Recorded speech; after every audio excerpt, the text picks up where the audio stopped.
What's going on, guys? It's your boy Spyder with the Brutally Delicious Podcast, coming at you with another album review. Today we have San Jose-based thrash band Dungeon Crawl with their latest album, Mace Controller. This album was recently released worldwide from Carbonized Records, so you should be able to get it on your favorite streaming and purchasing platforms, so definitely go do that. These guys are what you get when you cross thrash and power metal with Dungeons and Dragons. Every bit of this album screams aggressive nerd shit time, and I'm here for every bit of it. I love nerd shit time, as I like to call it. Comics, fantasy, sci-fi, video games, Dungeons and Dragons, Magic the Gathering. I'm here for all of it.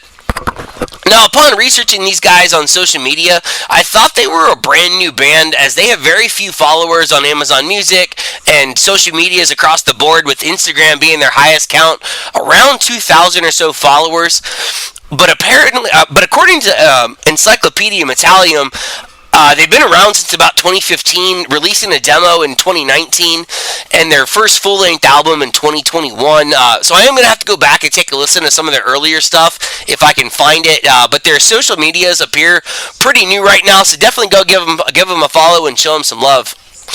As for the album itself, it's kind of everything you would expect from a Dungeons and Dragons based thrash band. You get a lot of the video game-esque sounding questing music in the back, with very aggressive battle music lyrics. They open the album with an instrumental song entitled Roll for Initiative, which I love the name of this album, because it's literally one of the things you do to start your character in Dungeons & Dragons.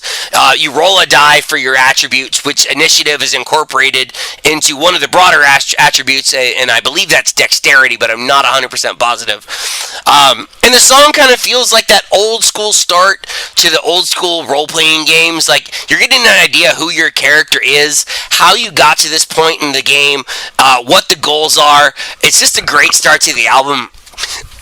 And I'm not going to go into like every song of this album, but the rest of the album is what I thought was initially a game of Dungeons and Dragons being played out. But the more that I listen to it, I don't think that's the case. I think it's just displaying different aspects of the game, but not necessarily linear.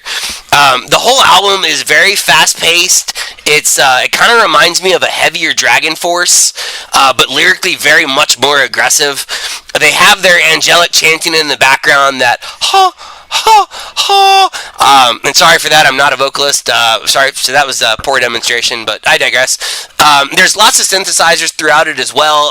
The combination of the two like the chanting and the synthesizers, really, I think, enhances the songs with that Dungeons and Dragons fantasy themes, and really combines well with the thrash style guitar playing and drumming throughout. And that kind of stays through the album. It doesn't deviate very much from song to song, which is why I'm not going to break down each individual song.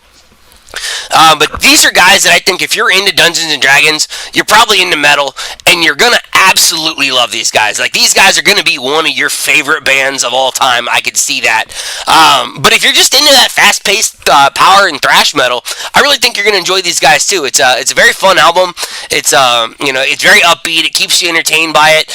It keeps you wanting a little bit more. But like I said earlier, these guys on their social medias are needing some love, so let's go give them that, and go give them a follow on their socials: Instagram, Facebook, Amazon Music, Apple Music, whatever. And as always, give the podcast some love at Brutally Delicious on most platforms. Myself, SpyderG300, that's Spyder with a Y on Instagram, and we will catch you guys next time.